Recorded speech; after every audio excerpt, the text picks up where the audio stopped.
Assalamualaikum warahmatullahi wabarakatuh. Sahabat-sahabat yang berbahagia, kali ini channel cerita Islam, tentang rahasia Gusmik menyerap ilmu kewalian Mbah Dalhar Gunung Pring. Kiai Haji Hamim Jazuli atau disapa Gusmik, banyak meninggalkan kisah penuh karomah. Setiap kisah hidup yang terungkap memberi bukti masyhur bahwa Gusmik benar waliullah. Kisahnya seringkali tidak masuk akal, tetapi banyak kiai-kiai besar menyaksikan. Termasuk kisah Gusmik ketika nyantri kepada Mbah Dalhar, Watu Congol, Magelang.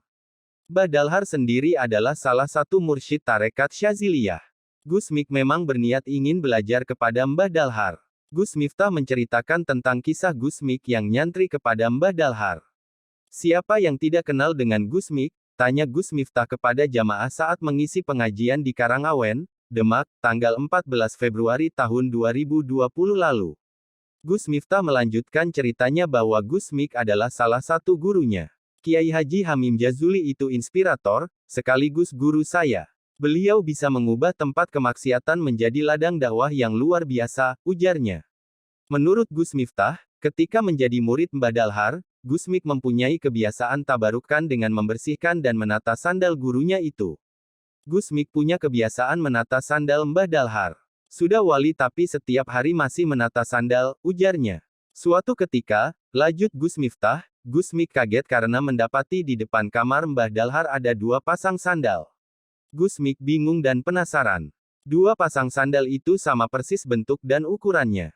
Milik siapa ini? Kata Gus Miftah. Dengan rasa penasaran, Gusmik akhirnya tetap membersihkan dan menata dua pasang sandal di depan kamar Mbah Dalhar itu. Sandal kepunyaan siapa ini? Kok persis dengan sandal milik guruku? Cerita Gus Miftah. Dengan sabar dan penuh penasaran, Gusmik menunggu tamu tersebut keluar. Saking lamanya menunggu, Gusmik akhirnya tertidur. Ketika terbangun, Gusmik mendapati sandal itu tinggal satu pasang, ungkap Gus Miftah. Semakin penasaran, lanjut Gus Miftah bercerita, Gusmik mengejar tamu gurunya itu. Setelah dikejar, Gusmik hanya melihat dari belakang punggung si tamu tersebut, kemudian menghilang. Keesokan harinya Gusmik menemui Mbah Dalhar seusai sholat di masjid. Maaf Kiai, tamu yang semalam itu siapa? Tanya Gusmik. Namun Mbah Dalhar tidak menjawab. Gusmik mengikuti sang guru hingga depan kamarnya. Setelah Isya, baru seorang santri dalam Mbah Dalhar bercerita kepada Gusmik. Ia mengatakan kalau sandal tersebut adalah milik Nabi Khidir.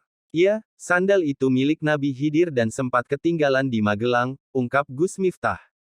Kisah dari Gus Miftah itulah yang menjelaskan bahwa Gusmik menemukan bukti kewalian Mbah Dalhar Watu Congol. Cukup sekian dari cerita channel Cerita Islam, semoga bermanfaat. Jangan lupa like, comment, and subscribe. Wassalamualaikum warahmatullahi wabarakatuh.